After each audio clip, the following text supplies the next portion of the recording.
Brian Brooks, you are back, my guy. How are you? I'm doing great, man. How are you? I'm doing really, really well. You came in last time. We were talking about the bird flu and other issues. I actually have somebody, Rick Nairabout from the Dairyman, coming on to talk about bird flu in a couple weeks, which I'm excited about. Keeping that conversation going. Chickens have been a big thing this legislative session with Senator Nichols and other people. But we are experiencing a very odd situation across the country with large degrees of government efficiency programs looking at all of the everywhere dollars go, which is great. Like, we should look at everywhere dollars go, but misunderstanding about the return that we get from dollars in public parks, right? In public areas, recreating areas, because these return gigantic dividends, which you would not assume that they do. But it's something like, for every dollar that gets put into like a national park, isn't it like $10 or $100 that we get in return? Yeah, it's for general public lands like BLM lands, foresters, because there's so many of them. For about every dollar that we spend on their operations and maintenance, we return $100. So just for example, BLM's operations, about $1.7 billion annually to operate Bureau of Land Management lands. There's over $100 million that are generated by just economic activity because of BLM lands, whether that's off-road, vehicle use, hunting, fishing, trapping. I mean, there's a lot of things to do out there on public lands. So I think you mean 100 billion. 100 billion. You said 100 million. Oh yeah, no, 100 billion. Yeah, okay. No. So it's like, for every dollar we put into public lands, we get 100 back in just economic activity that's put in people's pockets. Okay, and this accounts for outfitters. This accounts for guides. This accounts for the like restaurants and hospitality and things around there. So essentially, like, if we can just continue preserving this little budget item that account for hundreds and hundreds of really great spots throughout the United States, if we preserve the 1 point whatever billion, we get the 100+ billion return every single year without fail. Yes, and it fluctuates, of course. You know, from 2021 to 22, the last stats I looked at before jetting in here, just so I could be accurate. You know, at 1 year there was $107 billion. The next year in 2022 is $122 billion. So it does fluctuate, but it is a significant and fantastic return on an investment for American taxpayers. So if we try to save the 1 point whatever billion, not only do we theoretically lose the 100 million, but we would lose things that we're never going to get back, right? Like, if we sold off wide swaths of BLM, once that goes away, like once those areas grow houses or like the condos go up, that's it. It's gone forever. Yeah, it's typically gone forever. I mean, Idaho has sold, these are state lands, but it's a good comparison. Idaho has sold 41% of its lands since statehood in the late 1800s, and those are lands that we typically do not get back. The only way that has increased, and it's not a net increase, but we have had some increases to that portfolio, is through purchases or trades.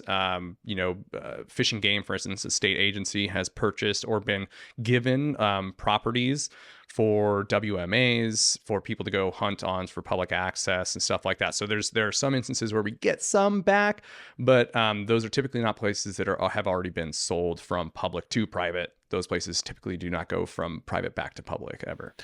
Okay. Walk me through this, because you've been going back and forth to Washington, D.C., Idaho, D.C., and dealing with this. What is the sentiment on the ground in DC with regard to environmental issues and things that have a return that people don't like? I would never think that there's any kind of economic return, before I talk to you, of course, any kind of economic return with our investment in public lands. I always thought it was this like black hole of like, we do this for the birds. Like, it's great. Like, no problem. Or like, we do this to keep like the beavers or something. Didn't make sense to me. Once you explain it, it's like, okay, that's great. But is that well understood in DC? Like, what's going on with it? No, even prior to DOGE and Musk doing his thing, I think generally it's understood from Westerners, because we have most of the public lands in our country. But senators and representatives from the East always question, why are we spending appropriating $1.7 billion to Bureau of Land Management lands? My state doesn't have any BLM lands. Connecticut, Rhode Island, wherever. Sure.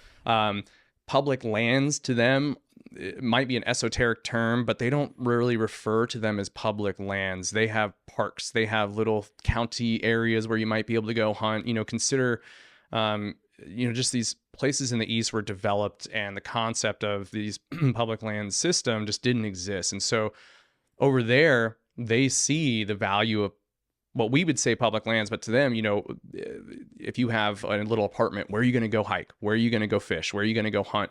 You rely on little county parcels here and there, fishing holes, you know, here and there. And of course, there are private hunting clubs, but most people do not have the resources or funds to pay to belong to a private hunting club. Or if you do want to go hunting, a lot of those wealthy people, New York City is a prime example, they pay a lot of money for an outfitter to come all the way out west to hunt in Idaho. And that's sort of the one economic generator that of public lands. But people in the East really do not have the same concept of public lands that we do. There are national parks, which are a little bit larger. And so sometimes over there, they're like, okay, well, I understand like visiting or going on vacation. We stay at a hotel, we pay for gas, we eat food at restaurants, we might buy trinkets in a national park.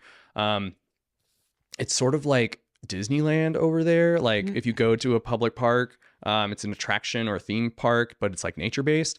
Over here, it's a part of our lives. Like it's not a thing that we visit on. Well, it is a thing we visit on the weekend, but it's not like, you know, someplace you go to buy tchotchkes and say you went to see Old Faithful or whatever. I mean, like I hunt, you know, during the bird season and big game season, I hunt every week. It's a part of who I am. It's a part of a lot of Idahoans' lives. And so because we live it and we breathe it and we see it at our back doors. The Boise front is BLM land right there. And then it borders Forest Service property. And then there's BLM lands to the south. There's varying degrees of use. People might use it for running, bicycling, getting away from the hustle and bustle of the city, or it's hunting or fishing or whatever, but it's a part of our lives. It is not the same in the East. So there is a disconnect for sure. But that was prior to what DOGE is doing now, which is really sort of looking at government spending and kind of making eliminations here and there. Now, when we talk about a disconnect, just the first part of this, which is say somebody in Rhode Island doesn't conceptually, like they don't have a lived experience that fits the idea of like, okay, I'm going to fund public lands that I'm not living around. We have all manner of those things throughout the United States, right? Like you don't have to live right next to a farm area to have a portion of your taxes subsidizing farms to create stability within the agricultural industry, right? Like these are larger benefits. Like we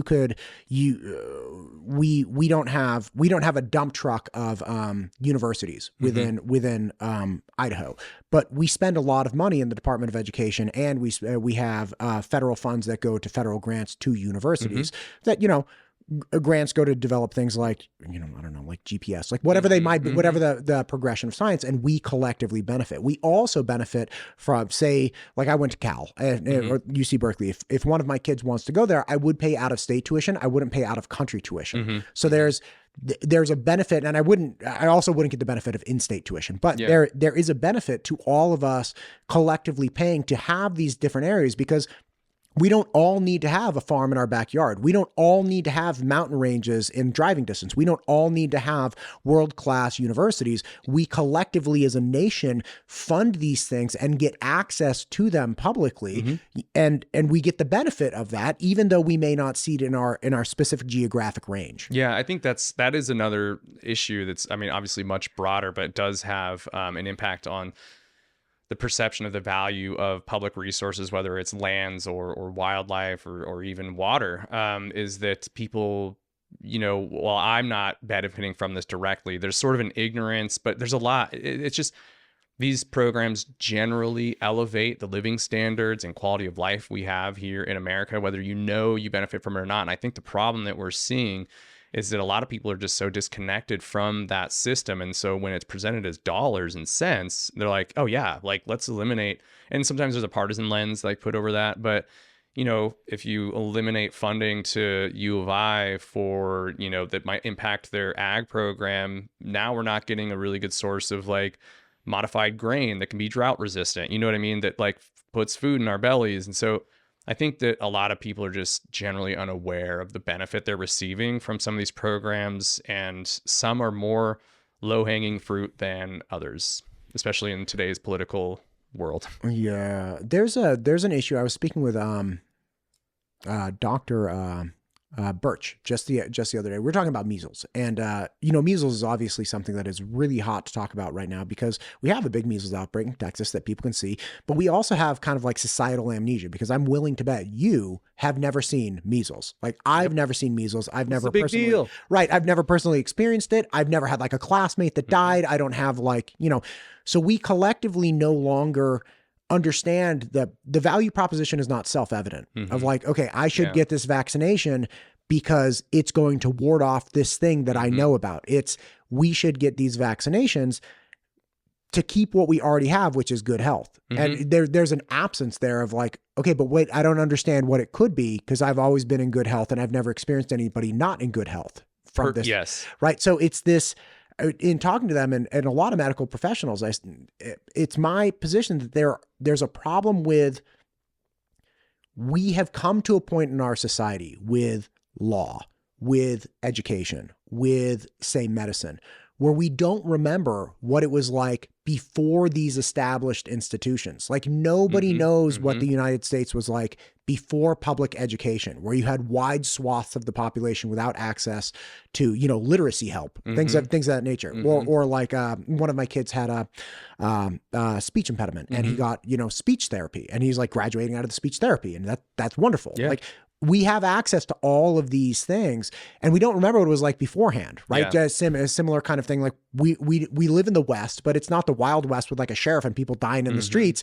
And so then the efficacy of our law enforcement services and the prevention that they provided actually made the mitigation that they offered kind of not visible because they were so good at it. It's like, well, what do we need? What do we even need cops for? This is a safe place. It's like, yeah, see, because of the cops, and it's an interesting problem that I think rounds back to this issue as well, which is unless the value proposition is self-evident for people, then people are struggling immensely with like, well, this is a societal benefit. It benefits everyone to have public lands. They're like, yeah, but what about me? Like, why would I pay in on this? Right? Like, why do I want to pay for this service over here? I don't even have kids, right? Like, why do I want to pay for school? It's like, okay, but you don't want a lot of uneducated kids running around. Like, this is why it's a societal good. Yeah, that's a perfect analogy. And I think, I can't tell you how many people I have met, like late onset adult hunters, like people who they grew up in Texas where there's 2% public lands. You talk to people who don't have these resources, and when they come out west, they're like, this is the best thing ever. I can just go there. I can just I can bring a gun and shoot the birds that are in season. Like I can do that. But you talk to people in Idaho who were born with that, or anybody in the West who just like, this is, again, it's part of our culture and our lives. I do feel like they're like, well, like they take maybe grievances, perceived or real. And they're like, well, maybe we don't need public lands. Maybe we should transfer them all to the state. And it's like, whoa. You talk to somebody that doesn't have public lands and they're like, you don't know what you have. What are you saying? And so again, it's like, I think, this amnesia, people may not be aware of why these systems and processes were propped up in the first place. And I think that we forget we don't know because we never lived it, what it was like prior to. But generally, Americans have a pretty high quality of life. We have real things. We can always be improving, towards a more perfect union and all of that. But I think sometimes it's like when your kid is whining about something and you're like, you don't even know how good you have it. Yeah. Because they've never experienced worse. And sometimes I feel like there's like, people have gripes about public lands, and that's fine. We can talk about those. We can address them. We are in Idaho. In fact, I think we address problems on public lands better than any other state. In fact, there's an Idaho coalition or collaborative model that other states have replicated over the decades to bring people together to fix those problems. And so, yeah, we can fix problems, but sometimes, you hear the arguments against public land, and you're like, you don't know, I don't think, what you're advocating for if we get rid of them. Yeah. So again, that we were talking kind of about the general topic of states not understanding the concept of it, but then you went on to say like, there is this really specific DOGE wave coming through. So even before that, people didn't understand. Talk to me about the immediate or more like near-term effects of the DOGE system. Yeah. So I mean, every company, nonprofit, organization, it should be required in some ways. It's healthy to audit, to assess, look at efficiency, figure out where dollars are wasted. But typically, so what DOGE is trying to do, or at least what they're communicating that they are doing, is they're looking for efficiency and eliminating waste. But if you're eliminating waste, if you had a cleaning crew come to your house and you're like, hey, get rid of everything I don't use and all that waste, and we'll figure out what's what. And you come back and your bed's gone, your couch is gone, your DV's gone, all the things that you actually use.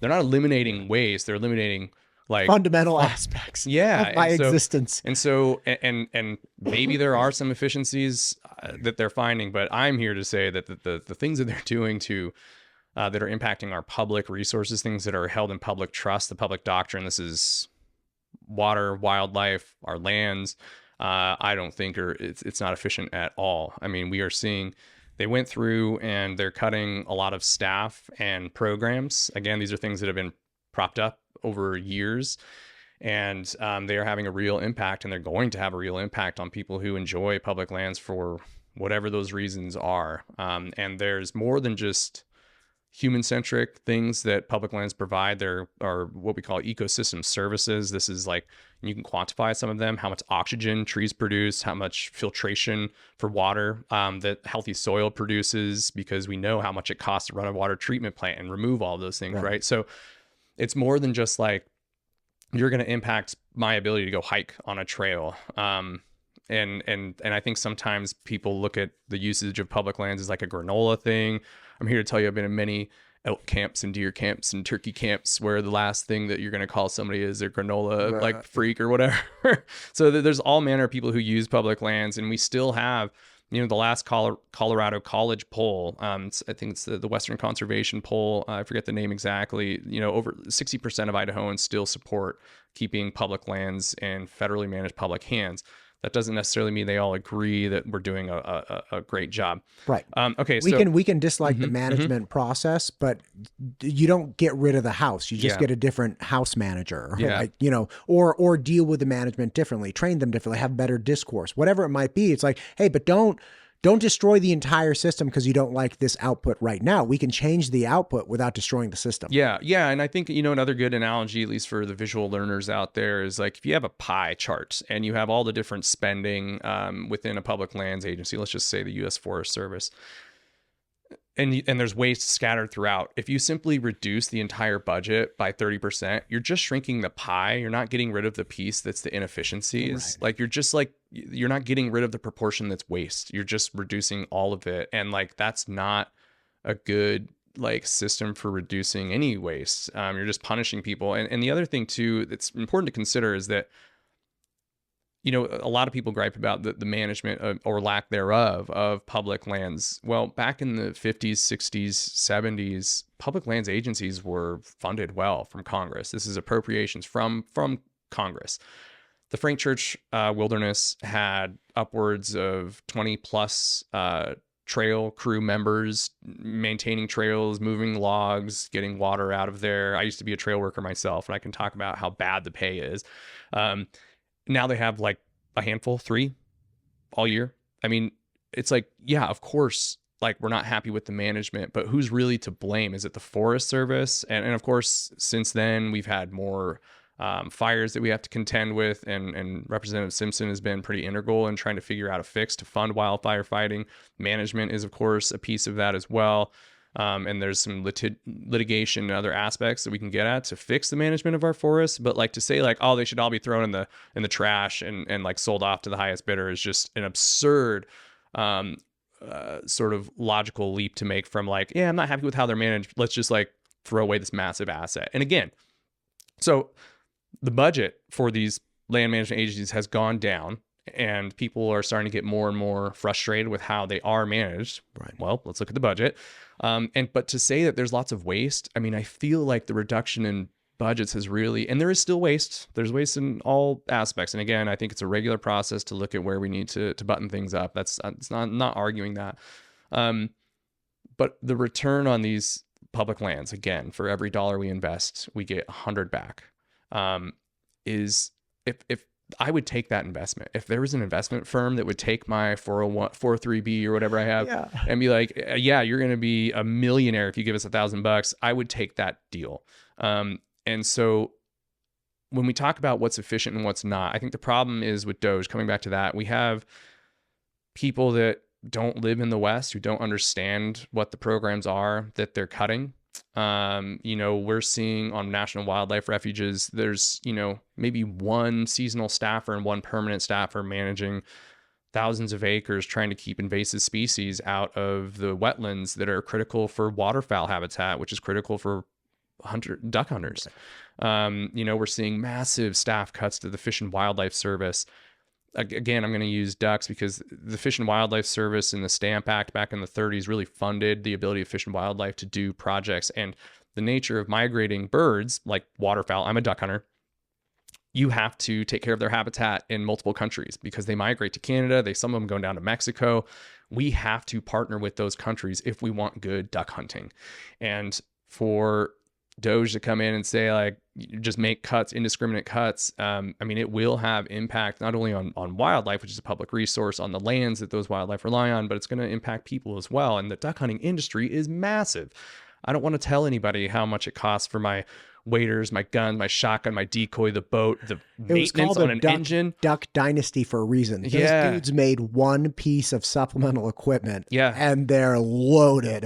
Duck hunting is one of the single biggest revenue sources for BLM lands because of, again, all the wives out there probably are not told by their husbands how much it costs just to maintain a motorboat.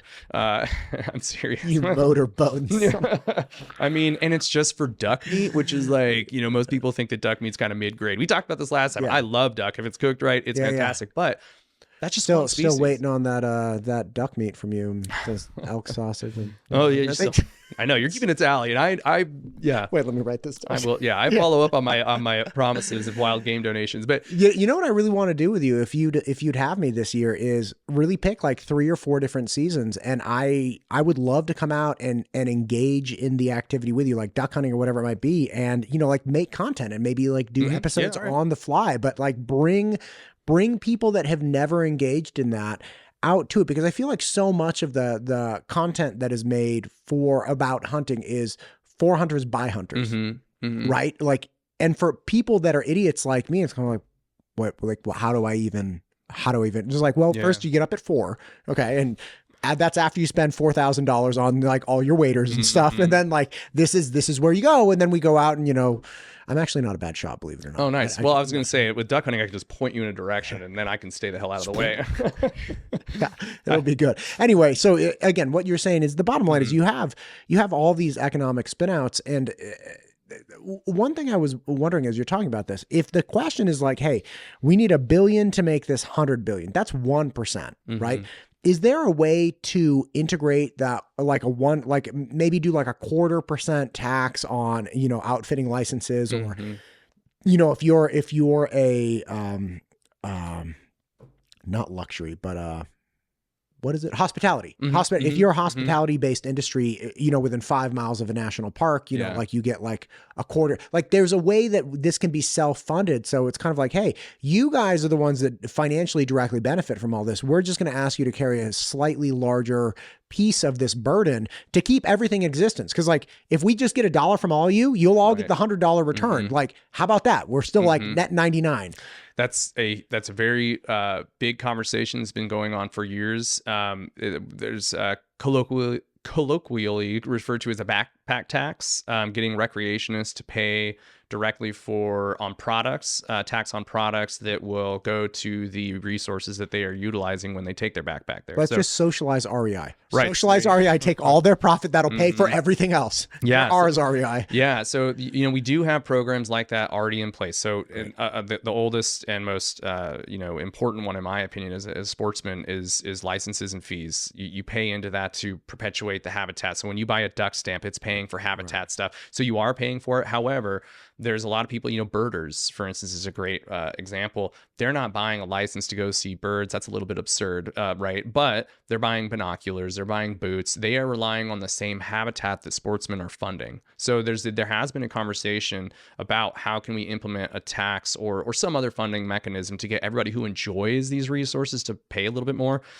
Gas tax is one way. So a portion of your gas tax can help pay for motorized trails and roads. There was actually a bill introduced in the Idaho legislature.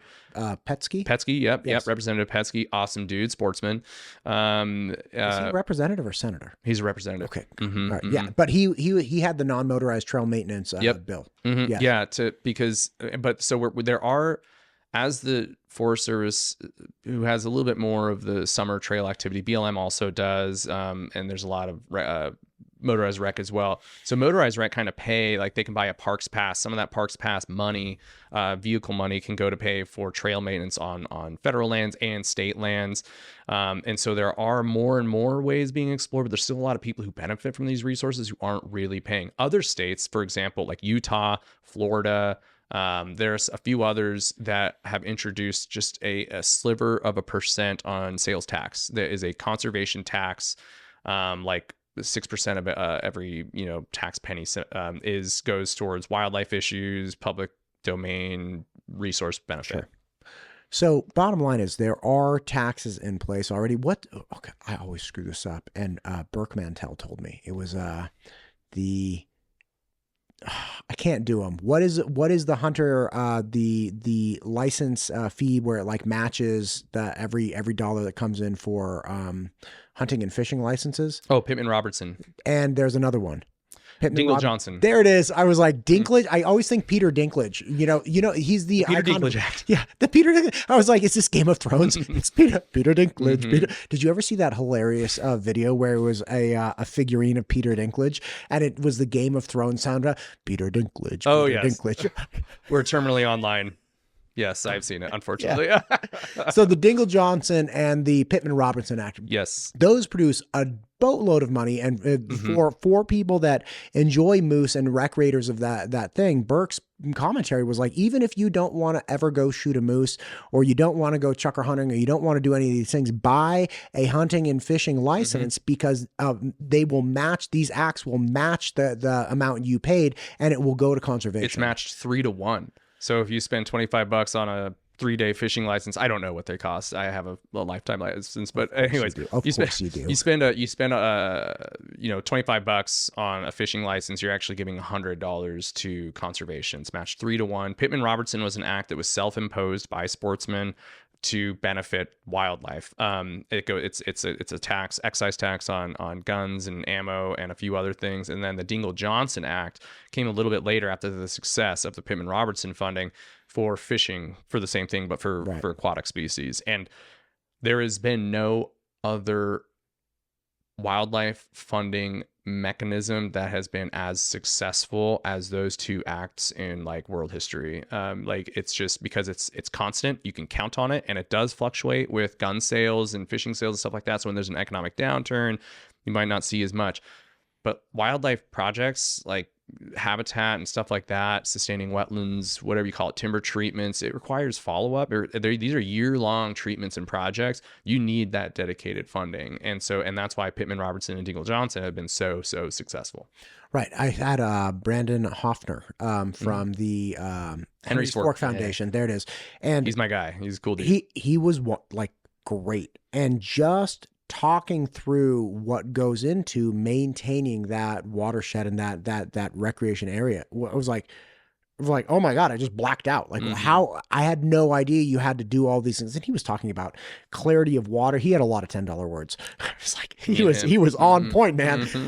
But it was profound. It's like, okay, this is why this is so important. This is why, but again, in my former life, conservation to me was more like, okay, when I was going to Cal, they were making a new, and right after they decided to make a new stadium. I think it was it was right after I graduated. So it was like 2000. I graduated 2004. It was like 2008. They were making a new stadium, and there were these Berkeley types that were against the new stadium because I think they had to remove like 3 California oaks or something. And these are pretty old trees, and these people went up and got in the trees. They were the tree sitters. Okay, yeah.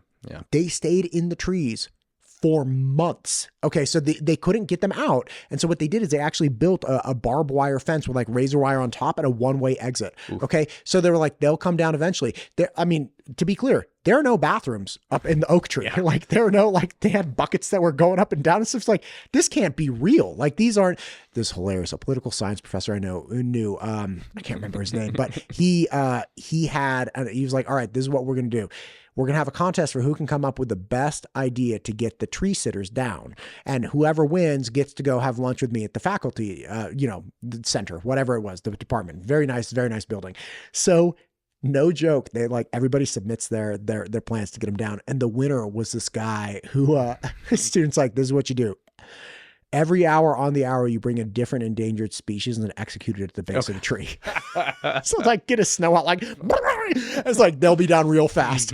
And like, he apparently won and got to go to the faculty club. But the point is like that was the idea of conservation. It's like, okay, these are crazy people. Like they're sitting in these oak trees. They don't care. Like that's it. And the education from meeting you and other people once I moved here of like, no, man, this is real conservation. Like we're actually concerned with functional conservation of recreation places that serve very conservative, no nonsense people that are either looking for recreation or life supporting mechanisms of like, I need wild game as a source of food for my family. Like this is it. And it's such a different thing. It's so cool to see it being done well. And yeah, I can see where the confusion comes from. Like, why are we spending all this money? It's like, 100 times. It's like 100 times return, man. Yeah, and it's a challenge for me to really hear that trimming these agencies that manage our public trust resources, that we're eliminating efficiencies when we've been doing that for the last 50 years to these agencies. Again, there's always waste, and I know people have stories. I have my own.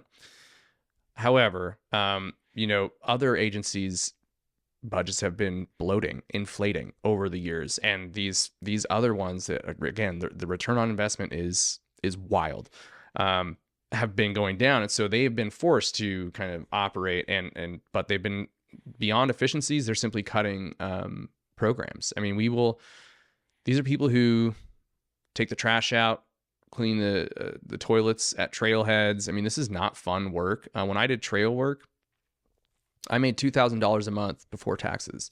This was, the aughts of the 2000s. And I led a trail crew of volunteers who made zero money. And I think that's a pretty efficient, almost theft way to clear trail.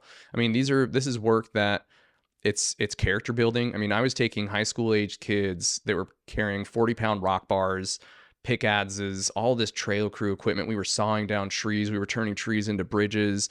I mean, it was hard work. It was honest work, and we were getting paid nothing. And I was a crew lead, and I was being paid $2,000 a month. And now we're cutting those jobs, saying we're getting, this is an efficient cut. I think that was already a very efficient job.